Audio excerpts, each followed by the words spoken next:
Greetings and salutations. Welcome back to another round of the Groggy Donkey. I am Jacob, the founder and editor-in-chief here at the Groggy Donkey, and I will be your DM tonight. I am joined by the wonderful stars of the Groggy Donkey. Please go ahead and introduce yourselves. Hi, I'm Morgan, and I play Vega Black Numbra. Hi, I'm Matt, and I play Zarkan Oribos. Hi, I'm Talia. I play Astryn Hansley. Hi, I'm Kristen, and I play Harold. Just Harold. All right, time for a recap. Last time on the Gatekeeper Chronicles, en route to Drazo Bertala, the party received a distress signal from a stranded ship. Having decided to investigate and help the crew aboard... I totally misread that sentence, oh my god. Having decided to investigate and help, the crew aboard the Bastard Star flew to the location, only to discover the ship's crew had all long been dead. But what had killed the crew? A mutiny? Had led to the demise of the Banduar, a moon elf vessel. But something else sinister was afoot. Harold discovered the mutiny was caused from the love affair between the captain and a lower enlisted male, a taboo in the matriarchal society of the moon elves. Astryn and Zarkan discovered some of the crew had been turned into zombies. But the most haunting revelation of all was the distress signal that had brought the gatekeepers here was an edited transmission Aethor Falcox had sent to request aid, and the strange tree growing in the bowels of the Banduar somehow involved. And that is where we are going to pick up this episode. Harold and Serenity are upstairs in the upper deck searching the ship. And Vega, Astryn, and Zarkan, you all are in the lower parts of the deck. You guys had just discovered the tree. This strange metallic tree that looked like it had been grown, but also looked like it had been built at the same time. And it's behind this sealed door in this chamber. As you stand at the glass, looking at the tree, Vega, I have a question for you. How would Vega be standing right now, like looking at this tree? How would he be standing? Like arms crossed, hands down at his side. What would his posture be? My posture be? I would imagine probably a little pensive. Probably has his hands kind of, maybe his fingers intertwined and looking at this thing contemplatively. As you stand there, looking at this tree, you feel some very small fingers wrap around part of your hand. And as you look down, you see Onibath holding your hand. Okay. And she looks up at you. I let her do so, obviously. And she smiles. Hello, Onibath. Hi, Vega. What's with the tree? Did you get bored waiting on the ship? Yeah. Ranga's quiet. Luca doesn't say much. Ranga's quiet. Interesting. There's a tree in there, Onibath. I'm not entirely sure what it's doing there. It seems to be part of the ship. She lets go of your hand and crosses her arms and looks up at you. Trees are not part of a ship. I'm aware, which is what makes this so puzzling. It definitely does not seem like it belongs here. Is there any visible way to get in this thing? I'm going to have you roll a perception check. Okay. Or an investigation. I'll let you choose which one. Ooh! I love that for me. They're both the same. Let's roll perception. Yeah, I know what perception is. I just need the number. 9! I roll a now. 7. Roll the 7. Okay. As you look at the tree, and then you look at the door, and then your eyes glance about the room, there's not a whole lot that really stands out to you. It just kind of looks like the different parts of the ship. Onibath, you can move through walls, can't you? She puts her finger up to the glass, and She does attempt to go through the glass, but she is unable to. I've witnessed her going through walls and shit, right? Haven't I? You haven't seen her go through walls, but you do get the idea that there is little in this known world that stops her. Right. Like, she can teleport and shit, right? Misty Step or whatever. Absolutely. Yep. Onibath, can you get in that room at all? No, I don't think that I can. I tried, but something's preventing me. That's troubling. I have a question for the DM. Oh, yes, of course. Astryn wants to try to get in the room too. She has the ability to cast Pest Wall. Ooh. Okay. Um, Describe for me what that looks like.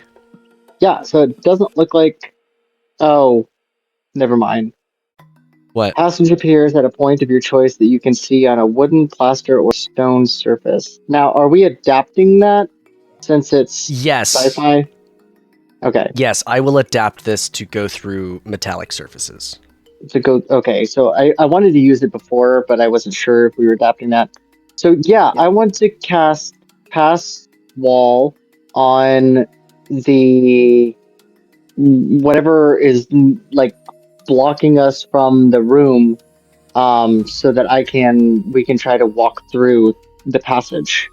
So what she does is, because she's wearing her Miss Raven uniform, obviously, it's kind of like on the sleeve of the jacket that she's wearing, there's like a rune like stitched into the leather, and all she has to do is wave her hand over that the rune while concentrating. And whenever she does that, almost like she's brushing something off of her arm, it kind of looks like there's like little tiny sesame seeds like falling off, but there's not. It just kind of looks like that. It's little magic things. So she's like, the constant friction of her rubbing the rune is activating it, and then has her hand pointed where she wants the passage to open. And then when she does that, that's when the passage opens up in front of her. Okay. Astryn reaches out to the sleeve of her jacket and she brushes on this rune, and these little motes of light that look like sesame seeds, they sprinkle off of her sleeve, they dance about, and she points at the wall, and you watch as this door begins to form, this passageway begins to form on the wall, and it looks like it takes for a second, and then it blinks and disappears, and the spell ends. Well, poo. I just wasted it. Okay. I would like to... I didn't think any magics we had were going to work here. Even Onibath can't get inside. I doubt any of us here have the power to do so. It was worth a try. Yakko later and puts one on the floor. Thank you. That is very cute. Festive. Is it like a laboratory? It is. Would you like to roll an investigation check or a perception check? Zarkan, I will let you do this too. I would like to investigate. No, my perception's higher. A perception check. Whether there's like a key card or like maybe a book of notes or something that might explain how to open the chamber, so we can try to look, or if we should open the chamber, you know what I mean? That kind of thing. So, perception check. Go ahead, roll it for me. That is a 21. Okay. So with the 21, your eyes dart about the room, you look at the door, and you see that the door doesn't have like a key card on it, or there's not a lock that you could necessarily pick. There's not a palm scanner or a code, but something has to open this door, right? There's got to be something, a computer terminal somewhere nearby that allows you to open this door. And so you begin to search around, and if you look at the map that I put in the group chat last weekend, you'll see a series of rooms that are just to your south. They're labeled Q, P, R, N, and O. And you begin to look through those rooms, and you find a record, like a data pad, about this chamber. Nice. It is from a scientist. The scientist's name is Lengama Argil. She, in her notes, is talking about the seed that the tree was grown from. And it was found on some star, not a star, but some moon that is out there in the universe. The specifics aren't terribly important. And they used the seed and some magic and some artificer work to be able to grow this tree that's it's part tree but also part mechanical at the same time. And there's a type of sentience about this tree. Next to the data pad is a computer terminal that you would surmise belonged to Lengama Argil. Would you like to fire it up? Yeah, I want to see what she has stored on there. Like maybe there's a password or something, or maybe there's a way to communicate with the tree, since it is part sentient. I will need a technology check from you, but it will be at disadvantage. Oh, well, shoot. I rolled low and bold, so 7. Okay. So Zarkan's just keeping watch while this is going on. Because who knows if more of these zombies could be around. This is true. You clack away on the keyboard, but your lack of understanding of Undercommon and the Moon Elf language prevents you from being able to get into it. So she's gonna like clack away and then like slam on the desk and be like, "Damn, I wish Cindy was working." I wouldn't have picked up enough Undercommon from Harold to figure this out, have I? I know we've been kind of hacking computers here and there. This is true. But I don't know if is it possible that Vega has picked something up from that? Roll a... Here's what I'll say.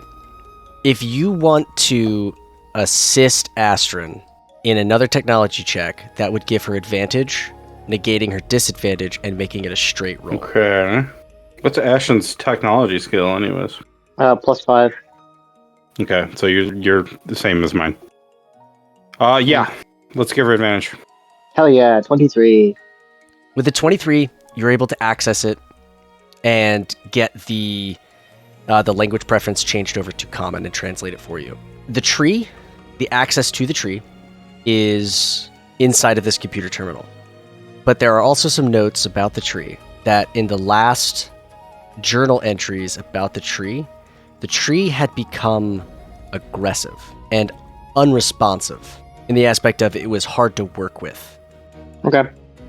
Astryn is going to take that knowledge and she wants to try something maybe crazy. Okay. So, does she communicate through the terminal? Or does she like communicate directly to the tree? Is that what I'm guessing is like you communicate through the terminal? No. The scientist's communication was directly to the tree. Okay. There's like a little squawk box like that's on like the glass or whatever. Yes. Okay. Does it say that the tree has a name or anything? It actually does. Nope. Okay. The tree's name is Praxithon. Kiss your mother with Okay. that mouth? I'm kidding. I do. Oh my goodness. So scandalous. Okay. So she's going to walk up to the little area where the scientist would talk to the tree. And I would like to, I don't know if this would be like a performance check or just a straight charisma roll, but I want to talk to the tree and I want to say, "Hi, Praxithon. We have come to aid however we can. Will you be willing to talk to us?" Zarkan turns to Astryn and says, She's talking to a tree. "No, I'm assuming we all can see this interaction." Yes. Zarkan asks Astryn to ask it if the tree sent out the distress signal. Oh, good question, Zarkan. Did you send out the distress signal for help? Astryn, Do you want me to roll anything? I am going to need a persuasion check. Persuasion. Hell yeah. 24. The response that you get is odd.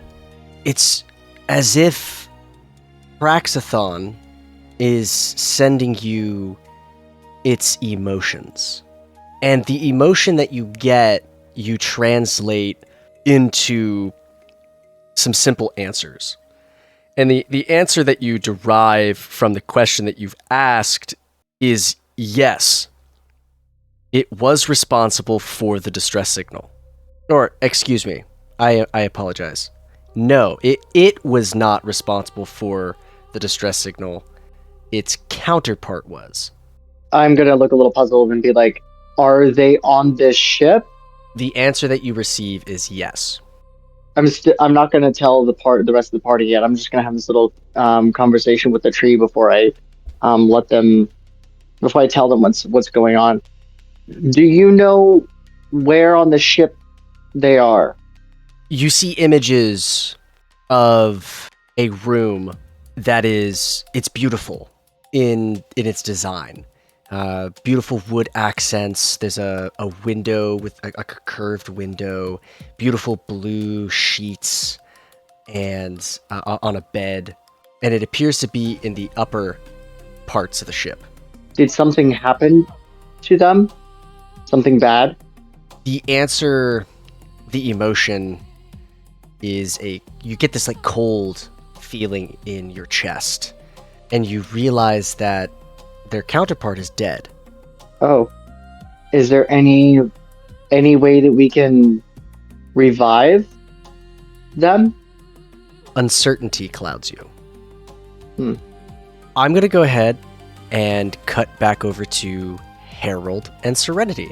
Harold, you are on the upper deck of the ship, and the last thing that you told me was that you were making a zigzag pattern sweep of the upper deck. So, I would like for you to make me an investigation check. The 11 plus 6, 17. 17. All right. So with the 17, you find a couple of things. The first thing that you find a series of tarot cards. You find the 8 of Wisdom, the 6 of Wisdom, Queen of Wisdom, and the 7 of Wisdom. Now, for our listening audience and for my players as well, I've used a mix of the D&D tarot card set that was released and an actual tarot card deck for some of these cards that I've pulled for this specific scenario. So there's a mix of like real and then a D&D adapted version. You also find a bottle of corrosion remover. Is there anything else that you would like to do while you are sweeping these decks? What is it specifically that you are searching for as well? Harold's not really looking for necessarily anything in specific. He and Saren are more checking to see if there's anybody alive and hiding up here. Also, if there's anything of use, because he did read on that data pad in the captain's room, thing about the tree and everything like that. So he's just kind of looking for information and to see if anybody's still alive. Okay. As you sweep the decks of the ship, there is a console that flickers to life. Words begin to pop up on the screen in common. Okay. It's a frantic message from a crew member of the Banduar.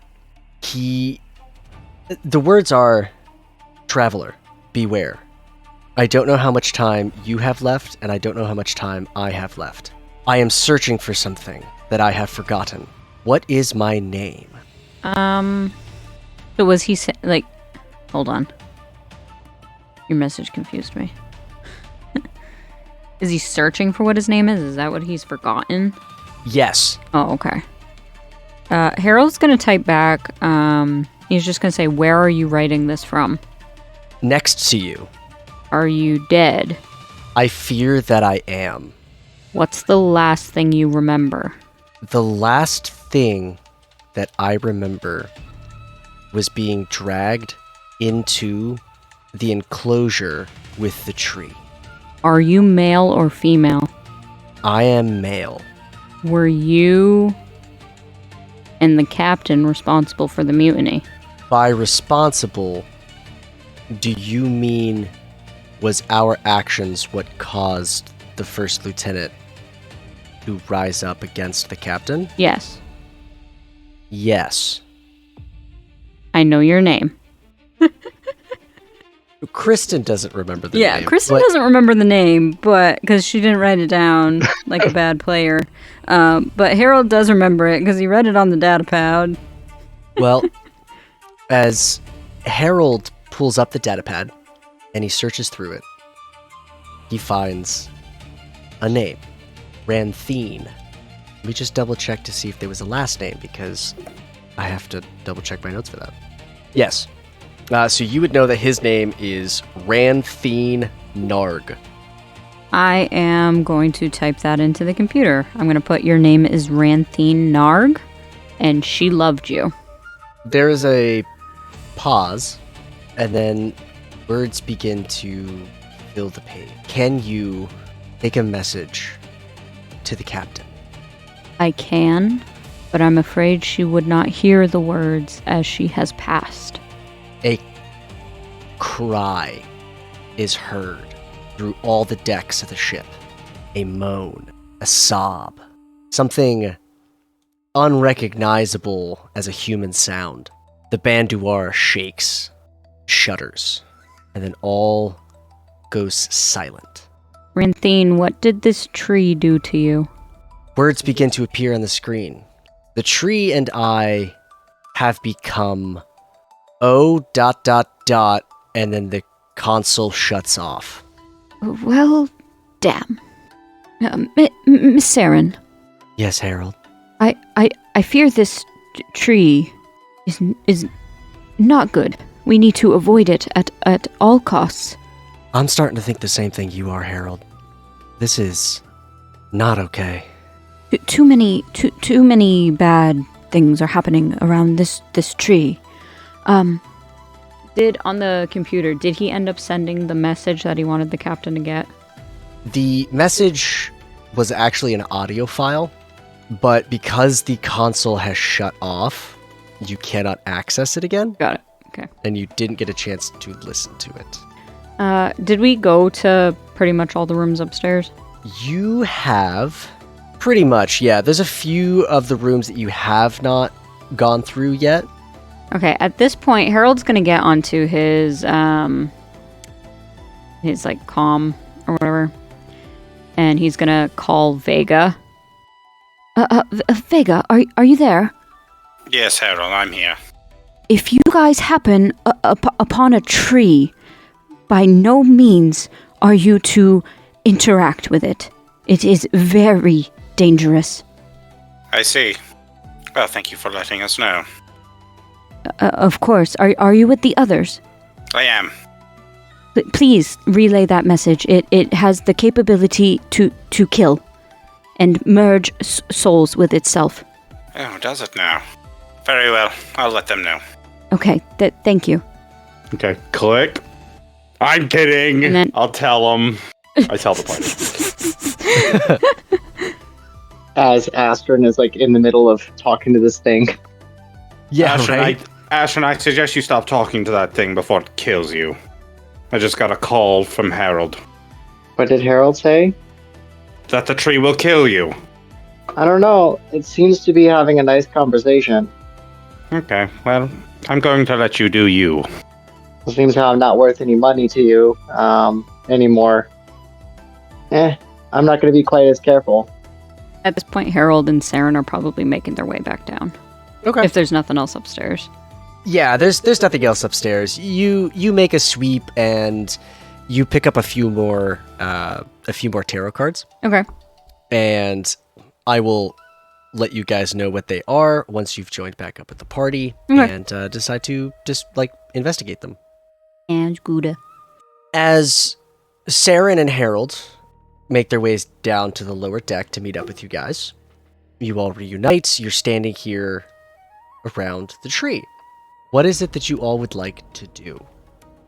Oh, I'm not near that tree. Yes, you guys have reunited. Okay, now with Harold being a biochemist, does he recognize this tree? I would like Harold to roll either a nature check or an arcana check. After that, Astryn does have a few more questions for the tree. Okay. I tried to warn her, Harold, but she's not listening to me. Jacob, you should look at this roll. What'd you do? Natural 20. Nat 20! Oh yeah. Harold knows the shit out of that tree. All right, so Harold, with a natural 20, I'm just going to give you some meta knowledge here for this one. By D&D stats, this is called a Fey Ward tree, but I've adapted it a little bit to fit my needs for this particular encounter. This tree is just a magical tree that has been souped up with artificer knowledge and magic. So a group of artificers, biochemists, and engineers have taken this magical tree and have imbued it with buffs in order to make it grow. It is a hardy tree, and it is capable of shielding places from entrance by outsiders. But because this tree is magical, and because this tree has been messed with, it has a sort of sentience about it, but it has gained an extra bit of sentience to it. So as you begin to study this tree, you realize what it is, and you start to put two and two together of what you've already learned, and you realize that this somewhat harmless tree in nature has been made into a sociopath. I relay all of that to everyone. Because Harold is not going to keep secrets anymore. He learned that the hard way. It's good. From Miss Karen kind of gestures to everyone. It's just like, did we bring any explosives with us? Harold, is there any way we might be able to harvest this tree? Make any use out of it? Would Harold know that? Harold would know that. Like, do the leaves have healing properties or anything like that? Or the magic abilities, or... Give me Please say yes. I need to look something up. Please tell me yes. And would he also know that if touching the tree, since this tree's sentient and souped up, would he know that if he touched this tree, would anything bad happen to him? That's an important one. I don't want to go fucking around and harvesting this tree if it's going to try to kill me or take control of my body. You believe that there are some properties of this tree that you could potentially harvest, such as its bark and leaves, but it could be dangerous. Are there any tools lying around? Is it possible that they were harvesting or using this tree for things? It doesn't look like they were harvesting the tree for anything. It looks like they were growing it for a reason. Like they were cultivating this tree. Oh, God. Now, would Harold also know if the tree were destroyed, like killed, if you will, would its parts still have the magical imbuement in them? Yes. Okay. Does Harold share that out loud?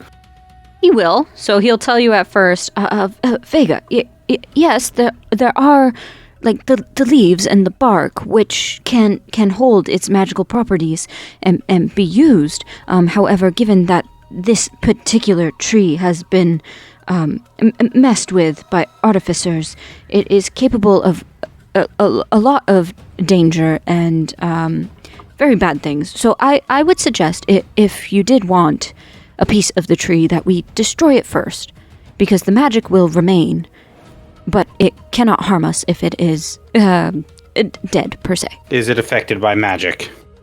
Is it possible? Pause for a Yeah, I was going to say, can I destroy this with some kind of spell, or is that going to horribly ricochet upon me? You believe, Harold, that yes, it can be. Possibly. It might be able to be affected by magic. I've never really had to encounter one of these. I've heard of them, and I have seen them in my travels, but they have never been imbued with artificer magic. They've just been their own magical selves. Okay. Dungeon Master, I would like to do a thing now, please. What would you like to do? I want to cast Sorceress Burst at the tree, and I want to use thunder damage to see if I can force some of the bark off of it. In the middle of Astryn talking to this thing? Oh my god. Correct. Yes, right in the middle of you talking to this thing. So, I'm not even going to make you roll for this, okay? Okay. Vega, you watched Onibath attempt to get inside of the enclosure, and you watched as Astryn attempted to get inside of the enclosure using magical means, and they both failed. Okay. You believe that if you were to attempt a magical attack from this side of the enclosure, it would not have okay.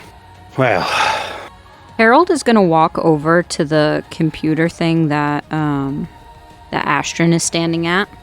Harold, we were trying to decipher this, but we need your help with it. And he's just going to speak out loud. He's going to say, Ranthine, are you here? Oh shit. Can you hear me? There is a series of terminals behind you that light up in a circle, and then you watch as they turn off. Okay, everyone. Ranthine is with us. He was the love of the captain, which in turn started the mutiny, and he is now a ghost. His soul has merged with the tree, and I believe that the tree is the one not allowing him to communicate. He tried to communicate with me upstairs and said that he did not have much time, which I would only assume comes from the tree. So it is up to no good. I believe that is the virus that got uploaded into the system as well. It's all the tree trying to control the ship and everything within it. Could Astryn ask the tree a few more questions? Because obviously, like, the party's talking, but obviously there's some stuff that while they were talking about the tree, Astryn would still be talking to the tree. Okay. Yeah, I'll allow you 2, possibly 3 more questions. Okay, yeah. So the only thing, obviously, like, this would be going on in the background, like, while they're talking about the tree, and Vega's like trying to cast magic at it. So before Harold would, says that and talks about Ranthine, but the first question that Astryn wants to ask is, what was their name, referring to the counterpart? The emotion that you get is one of there's a contemplative pause, and you get the idea that the tree doesn't know what the name of their counterpart is. Okay, just that they're sad that they're dead. Okay. So, and then obviously we would have felt the whole ship shake. So Astryn's going to be like, was that you that made the ship shake? No. Do you know what caused it? Grief. From somebody aboard the ship? Yes. And that will be all the questions. Yeah, I was going to say, I assume at this point that's when Harold would step in and say that Ranthine is a ghost with the tree. Yes. Okay, so then Astryn's going to say, Harold, I've been having a conversation with the tree, and I believe we might be able to convince the tree to let us talk to Ranthine. Well, we really have to tread very carefully. This tree seems to be easy to piss off. So, if we say something wrong, it will kill us all. Quite easily, I might add. I know by all means we should not enter the room with the tree. Agreed. But if you think that you can convince it to allow us to speak to Ranthine, then please try. Well, I believe that Ranthine might have some information that might help clear up some things that the tree has told me. The tree's name is Praxithon, and the distress signal was sent out by its counterpart that was being housed in a room with wooden accents and blue sheets and Yes, I know that room. That was the captain's quarters. Oh, well, She okay. was very viciously killed. I have laid her to rest. Did you see a tree in her room? Or the remains of a tree? Did Harold see a tree in there? No. Okay, that's what I thought. Well, the Praxithon told me that its counterpart was dead, but it sent out the distress signal, which we responded to. Well, now, are you entirely sure that you were talking to solely the tree and not a soul that was within the tree? That is unclear. From what the scientist, Lagama Argo, that was working with the tree specifically, what she mentioned was how the tree was grown and tampered with, I guess, or grown by mechanical and magical means, that it eventually became aggressive and unresponsive. But that was about all the information that was given. So I don't really know what it means because I'm talking to the tree just fine. Yes, but you see, if it is trying to get something from you, it will act nice at first. It might not outright be malicious if it wants you to open the doors or something of that nature. Well, I can assure it that we won't open the doors. It will remain safe. We mean it no harm. I made that clear at the beginning. I definitely mean it harm. Vega, you're not helping. We need to talk to the tree. We need information. Harold, while you were upstairs, did you find any cause? What kind of information are you trying to get from the tree? That's my thoughts exactly. Information about what? Well, we ran into some zombie scientists and crew members that we fought off, that Vega helped us. And then it might give us a little bit more insight onto exactly what happened here. Since, after all, it is alive, it might have seen what happened. Well, we know what happened was the mutiny. They killed each other. And if we can assume that the tree is malicious, as everybody has said in every communication that we have read, we can assume that the tree created the zombies to protect itself or its life, if you will. We were strangers coming aboard the ship, and the tree would have known if it is as intelligent as everyone has said. And I would not put it past it with the magic it has been imbued with, that it is fully capable of creating zombies to protect itself. Astryn, if you're so worried about this thing, what happens if somebody else comes along this ship and boards it? What happens if they don't know? The tree will consume them. We should destroy it. We could also quarantine it and keep it safe so that nobody could ever board the ship again. Why would we do that? How would we even do that? I don't know. Ask the tree what it wants. We could. I look at the rest of the party and I'm going to be like, should we continue communicating with the tree, or should we try to communicate with Ranthine first? Well, we would probably have to communicate with the tree because it is cutting off Ranthine. It will not allow him to speak freely anymore. Astryn will walk back up to the tree and say, Proxithon, we have a few queries for you. But the first one would be, what is it that you want? Peace. Understandable. Well. If it isn't our listeners, you've done an excellent job to make it this far. You're very clever, aren't you? Yes. I may have need of you. Visit our Patreon at Groggy Donkey. where you can find news and updates about the show, upcoming projects, and more. Tier 1 patrons will acquire the Tankard tier, giving you access to behind-the-scenes episodes of History Check, our Q&A sessions, and all other special episodes.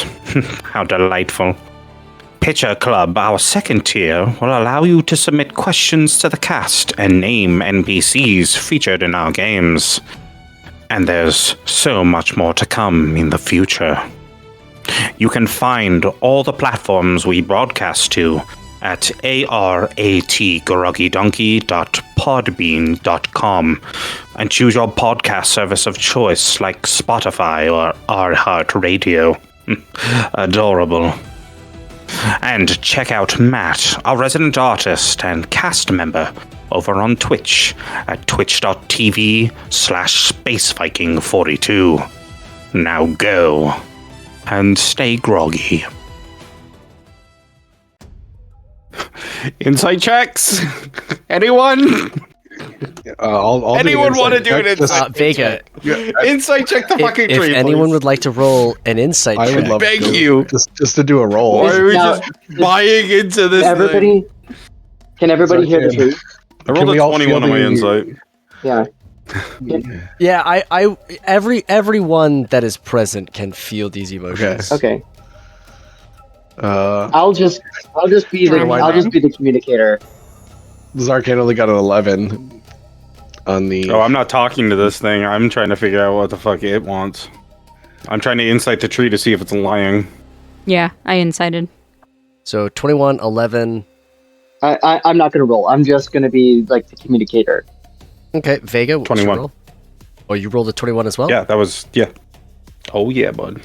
And Kristen, you rolled a 21 as well, right? Yep. Okay, so Harold and Vega, Yes. you get this overwhelming sense that peace to one creature might not mean peace to another Gotcha. creature. I figured that was, yeah.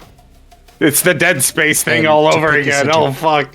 And you know what's amazing is I've never actually played Dead Well, Space. It's basically unitologists are like, oh, conversion and the joining of humanity. And like, no, they actually mean that in a physical sense. Like, all humans are going to combine into one super being. It's not pretty.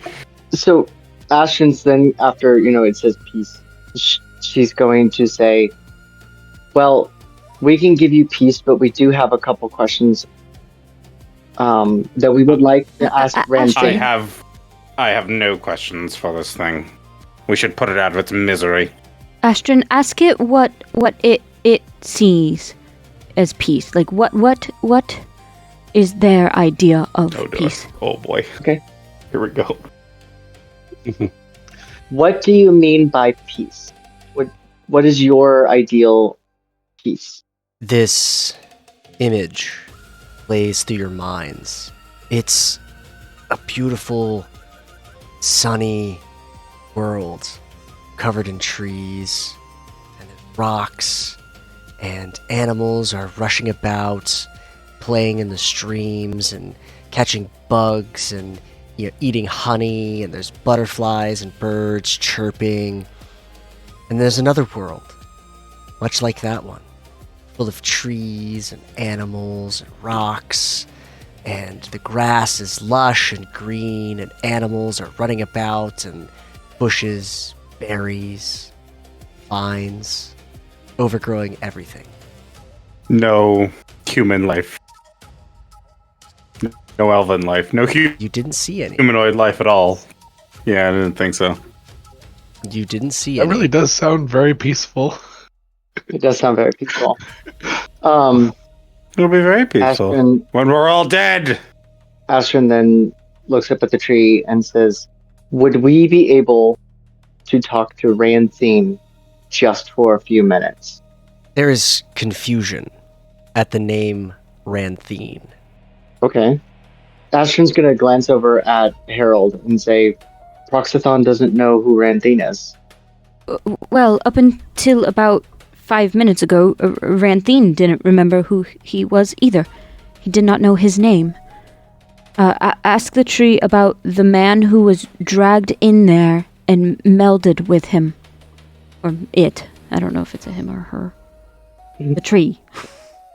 Do you remember an elven man being dragged into your enclosure and melding with you? Yes. That man's name is Ranthine. He's gonna kind of like, or she's gonna kind of look over at Herman and like wait for him to kind of like fill in the blanks as she's telling the tree who he is. He was in love with the captain, and their love was a secret. The captain's secret lover, which apparently started the mutiny aboard. The lieutenant saw their love as a scandal and thought she was not fit to be the captain.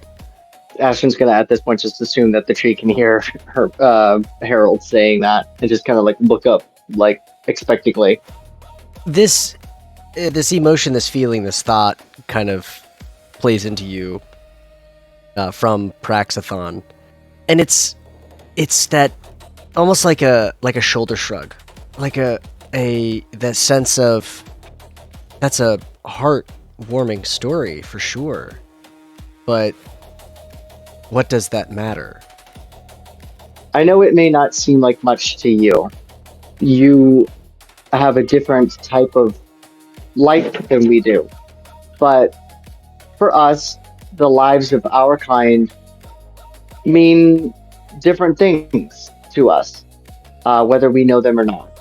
And sometimes when we can do something about it, we humans or elves or others will do what they can to come to aid to others, which I assume would also translate into you feeling sad for your counterpart, even though you didn't know their name. Praxathon does not respond. Harold, I don't think Praxathon is stopping Ranthine from speaking to you. I think it's something else. We may have to investigate the rest of the ship. Vega, Zarkan. Yes. What are you two doing in this moment? Contemplating how to kill this thing. Zarkan's doing a lot of the same. Trying to think. Well, he asks again, did we bring explosives? Saren, do we have explosives on the Bastard Star? Saren kind of rolls her eyes. Don't give me That's that. kind of a dumb question.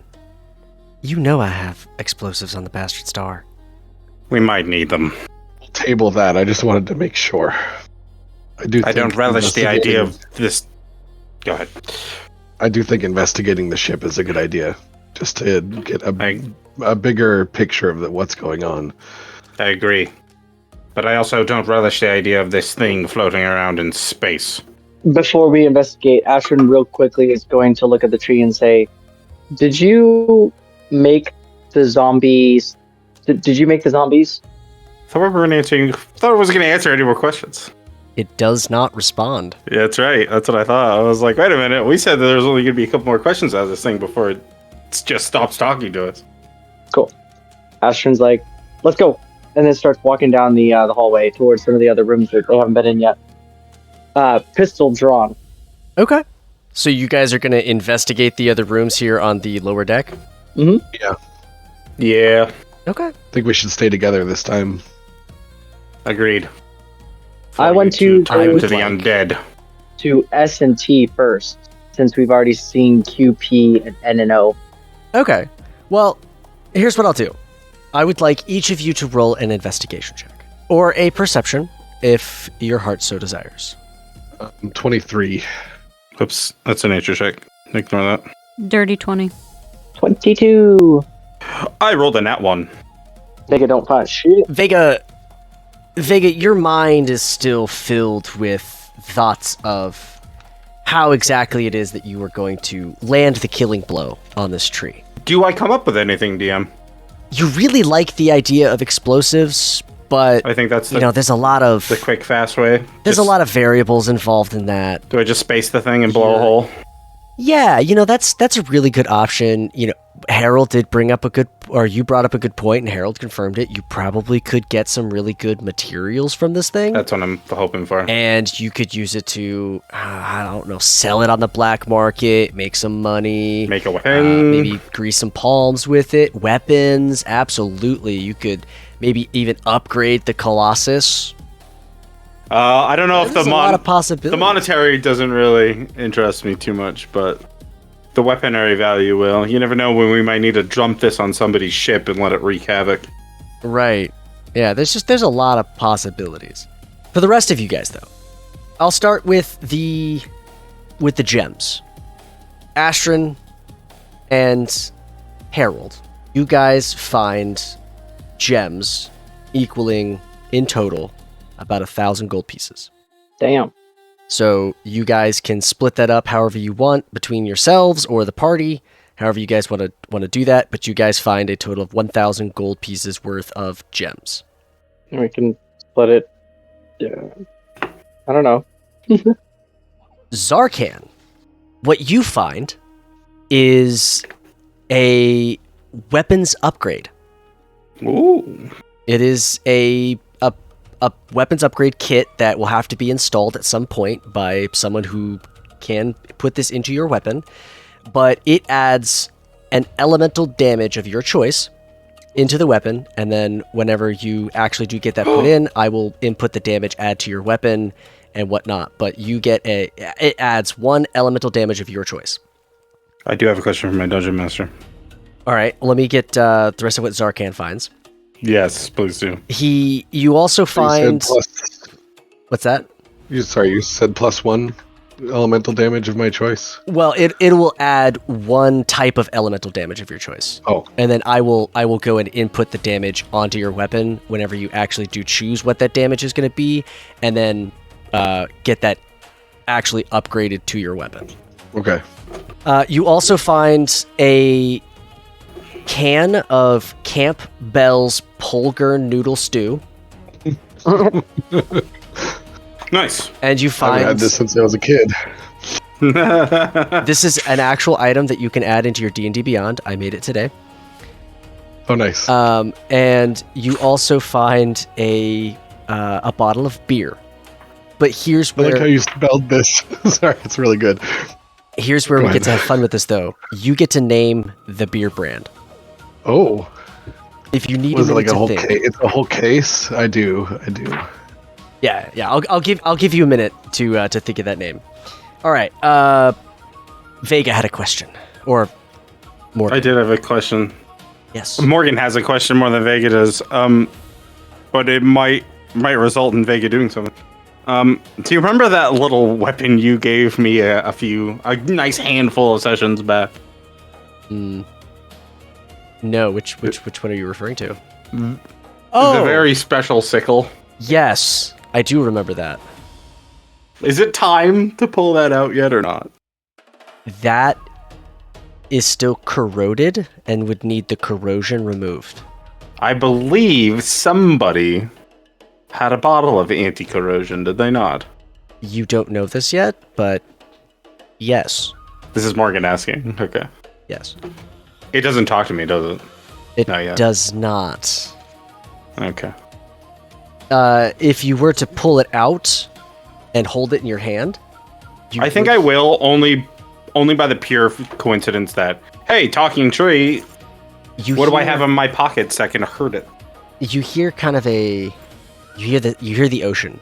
Yes. And you also hear the faint, muffled hum of like a sea shanty. Ooh. Does Harold see this? Oh my god, no. I know several, so... Hold on, I have the name of the beer, and this is really funny. Oh, because you said it was a sea shanty, and I wanted the beer to be called Stumble Stout with a picture of a dude falling off of a boat. Let's go! Hell yes. Stumble Stout. That's perfect. It's like, oh, and the sea shanty I was like, oh my god, what? I'm writing this down. Stumble Stout. Dude, that's beautiful. I would drink the fuck out of some Stumble Stout, you know what I'm saying? Yeah, me too. Hell yeah. All right. So you guys also find a series of tarot cards. And I've got quite a few of them written down. I won't name exactly what they all are at the moment. But you guys find a bunch of tarot cards. What would you like to do? Cool. I feel like Harold was about to say something. Were you about to say something? Yes. What was it that Harold would like to Did say? Harold see Vega pull out his fancy schmancy weapon? Oh, Vega's yes. not hiding it. That's right. I did hear you say that. I meant to come back to you, and I apologize. If Vega is not hiding it, then yes, Harold would have seen that. And Harold can clearly see that this thing is very corroded. It is very corroded. Yes. Harold's gonna walk up to Vega. Vega, Yes, Harold. I can't help but notice that your weapon is quite corroded. I found it at the marketplace not terribly long ago. It reminds me of the tree a little bit, to be honest. It looks like it could be very beautiful. Upstairs, I found a bottle of corrosion remover. Would you like it? Yes, Harold, that would be wonderful. Thank you. Here you go. I'm gonna hand it to him. Okay. Also, take it from I did find a Give him a bunch little of bow. the tarot cards upstairs as well. Tarot. Yes, quite a few actually. Interesting. I believe I knew somebody at the monastery that used tarot cards. Do we happen to have 22 between the four of us? He's counting. Good question. That's a full deck of tarot cards. While they're investigating, obviously Astryn and Harold sound like Astryn and Harold were kind of investigating together. And she's going to ask and say, Harold, did you guys happen to find the bridge while you were up there? Yes, we did. Did everything seem to be like it was in working order? Partially. We were able to get some information, but the virus of whatever nature it is very quickly booted us out. Okay. But otherwise, there did not appear to be damage to machinery. It was quite a bloodbath, but not to machinery, more towards the crew. It's okay. As long as the ship can still run. I have an idea. You all watch as Onibath, floating in the air, comes skipping down the hallway. And she stops near you guys. And she sees you. You've got the things that you've found, and she sees the tarot cards. And she goes, "Oh, I like tarot cards. I once knew this, excuse me. I know this demigod, and her name is Knight. She's really cool, by the way.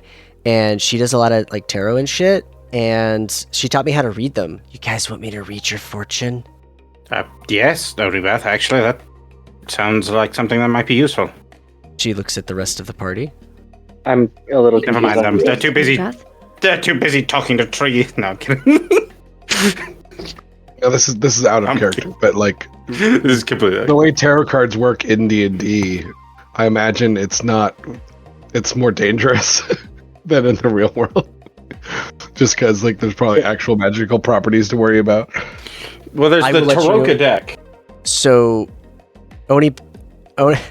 Onibath, using magic, because her hands are too small to actually, like, shuffle the deck. She shuffles the deck in her hand, and then she lays it down onto a table, and she has each one of you draw 2 cards. The 4 of you draw 2 cards. Harold, you draw... Would you like me to draw a card? No. I've got these mapped out. I I was going to say, because I have the same deck literally staring right No, at me. I know you do. So, Harold, you pull the 8 of Wisdom, which Onibeth tells you that's for finding a way out of past pain by having faith that something or someone better is waiting for you. You've also pulled the 10 of Wisdom, uniting the head and the heart. This is for emotional balance with other people. Then she looks at Astryn. Astryn, you pulled the 7 of Wisdom. This is our capacity to be discerning in our decisions and to choose from a place of clarity and wisdom. And you also pulled the 8 of Charisma. Paying attention to doing the little things well. She gives you a little wink. Astryn winks back. Now, Vega. King of Cups, King of Cups. Vega, King you of pulled the Queen of Wisdom. Okay, wait. Holy shit. Shut the fuck up.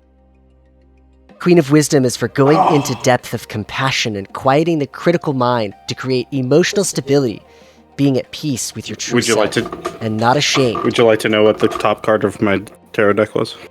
Was it the It Queen of was the Wisdom? fucking Queen of Wisdom. Wow. Oh, That's wild. That's fucking it wild. is dude. eight.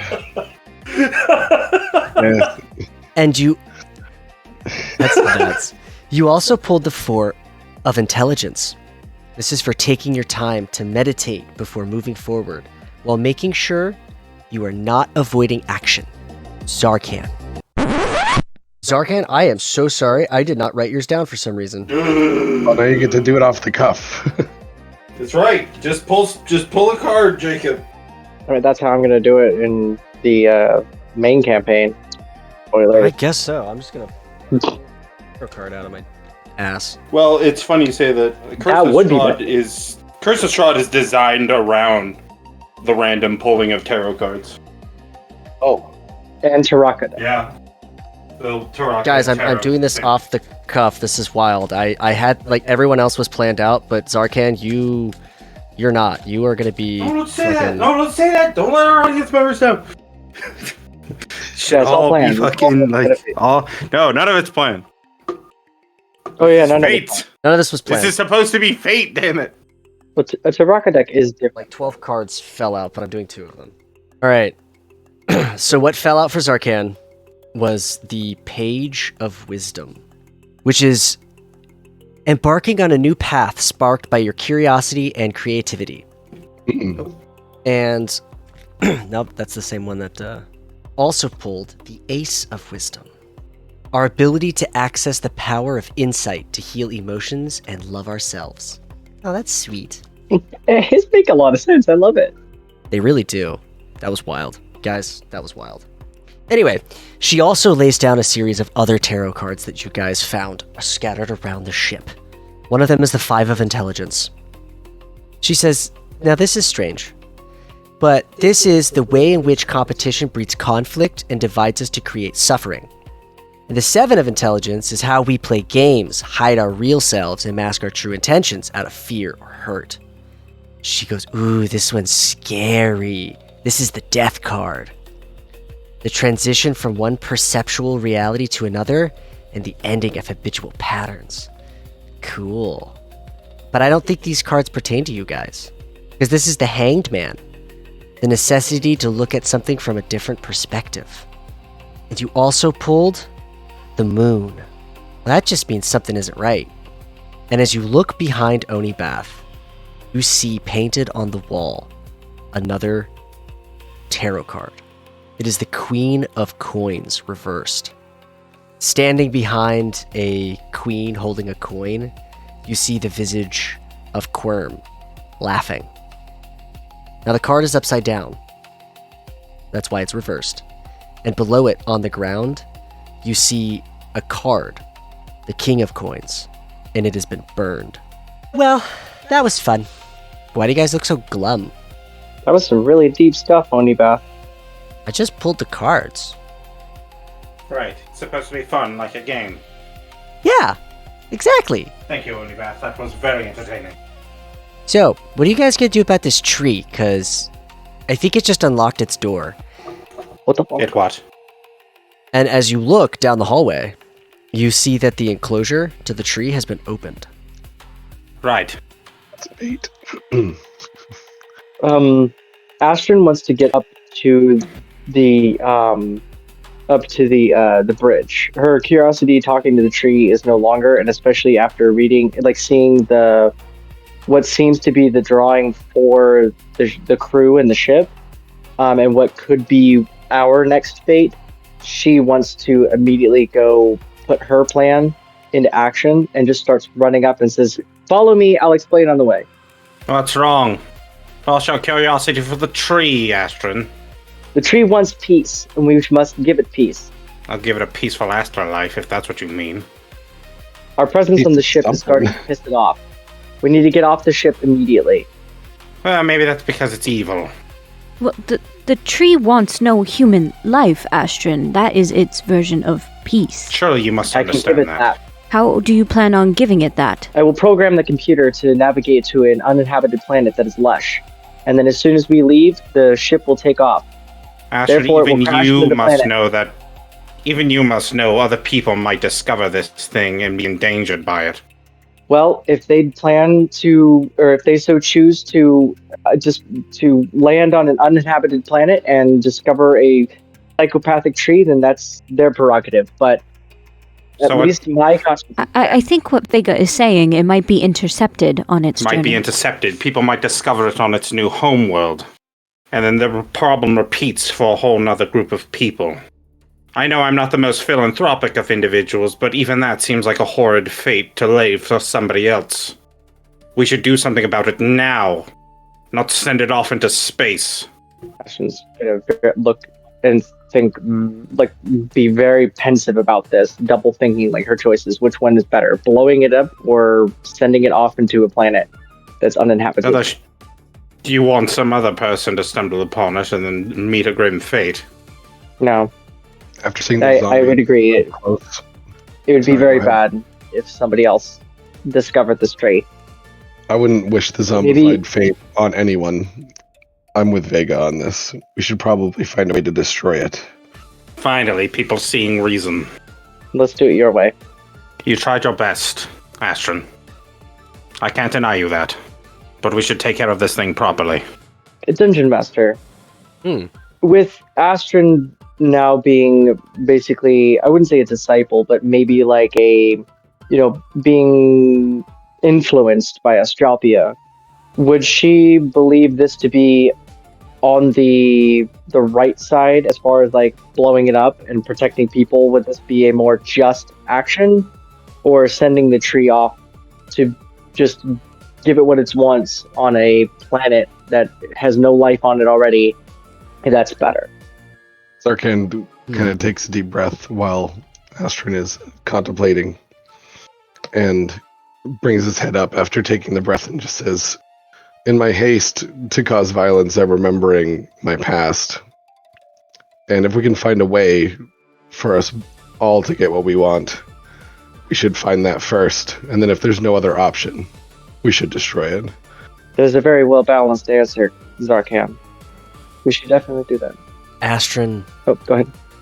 I would like for you to roll a religion check. Oh, no. I'm very bad at these. Alright, here we go. Of course, it was a natural 1. 3. And your question was what exactly again? Well, with me being influenced, would I be able to find basically it was like, would I be able to find a balanced answer? Like, which one is the better, more just?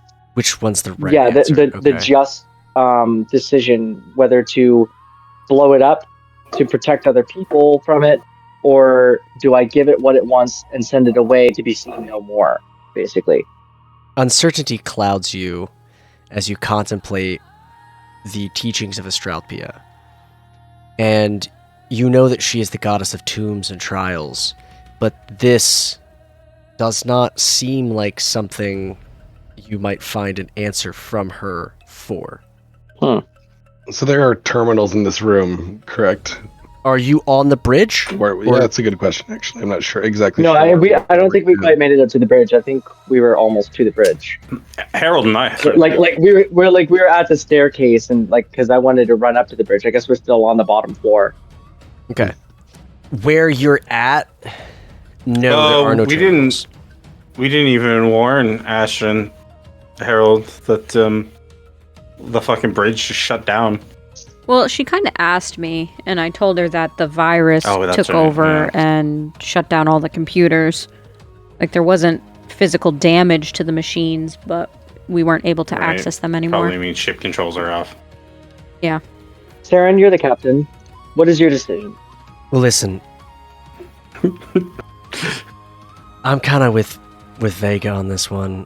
I see an evil tree, which, first off, trees are not supposed to be evil, so that's just not natural. And if it lured us here, first off, we found the original transmission that was sent that we intercepted. This fucking ship, or that damn tree, or maybe it was Ranthine. I don't know if we could trust him either. They edited that transmission. That original transmission was from my brother, which we all need to talk about that situation after this. But if he's searching for aid and this ship stole that transmission to broadcast it to lure us here, that's just dangerous. And I don't like that. Well, and I agree with Vega in the aspect of philanthropy aside, charity aside. As a ship captain, I have a duty and a responsibility to keep the galaxy safe for other starship captains and their crews. well, if your brother needs help, we should definitely go anyway.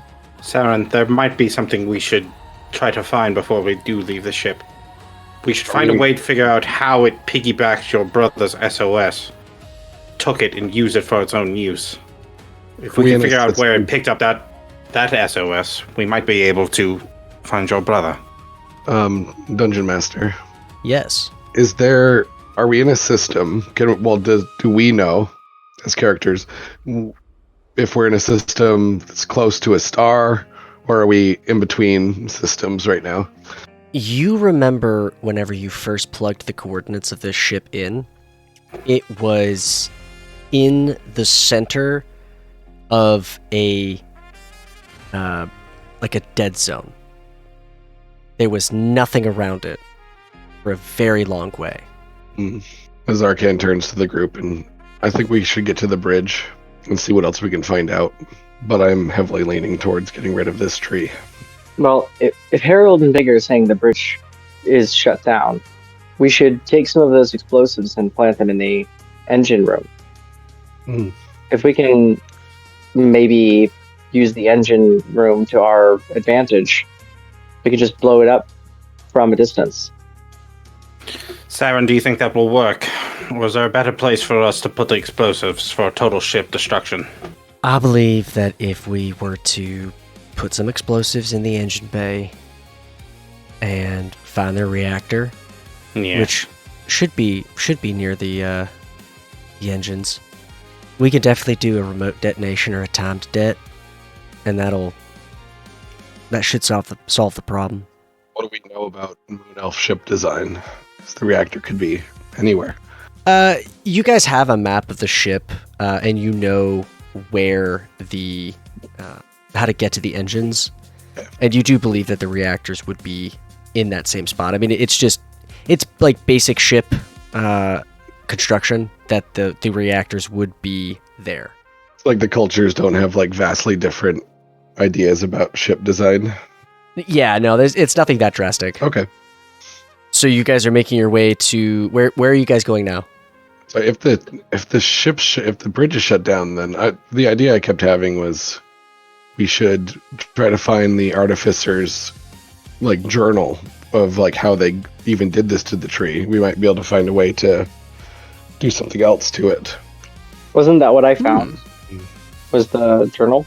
You found the journal of the lead scientist on the project. Oh, okay, so we do have that. I mean, we could flip through it again. Just to like rule out every possibility at the very least. Yeah, because we might even be able to make the tree self-destruct. Interesting thought. Because it must know that it's not what it once was. Yeah, is there anything in the journal or anything that we read on the computer terminal helpful for us to decide like whether we can force the tree to either self-destruct or figure out a way that might be faster to destroy the tree rather than just blowing it to smithereens? Because who's to say that it doesn't blow to smithereens, a chunk of it goes drifting off into space and then find its way and grows anyway? Yeah, like is there a way to destabilize or disarm it? I would like for anybody who would want to roll an investigation check. Why is it always investigation? Why can't it be performance? Because you're investigating. Or You know what? stealth? I am using Persuasion. my inspiration. I'm using my inspiration to roll again. Can I deceive my way into figuring this out? Can I do a technology check That's better. to see if I know 19. anything in my technological No! knowledge? I was gonna get an 18, but I rolled a 5. I rolled a 19. 24. Stupid. God. 19, 24, Damn it. 5, and then Zarkan, what I'll did do you roll? investigation. I got a total of Okay. 7. Thank you very much. I had a plus That's a- 2 on that. A dirty Don't 20. forget is the our quarter. I used my inspiration. All right. So 19, dirty 20, and then a 24? Mhm. Okay. Vega, you are just dead set on just killing this thing. Yeah, I mean, that yeah. You Yes. look over the shoulder, but Onibath keeps trying to hold your hand and kind of distracts you a little bit. What the fuck? But for Zarkan, Astryn, and Harold, exploding the tree in some sort of conflagration of the ship does have the potential to send a chunk flying. In order to fully destroy the tree, you need to ensure that of the tree, the crown of the tree, has been destroyed. An explosion could do it, but you would have to make sure that that was destroyed.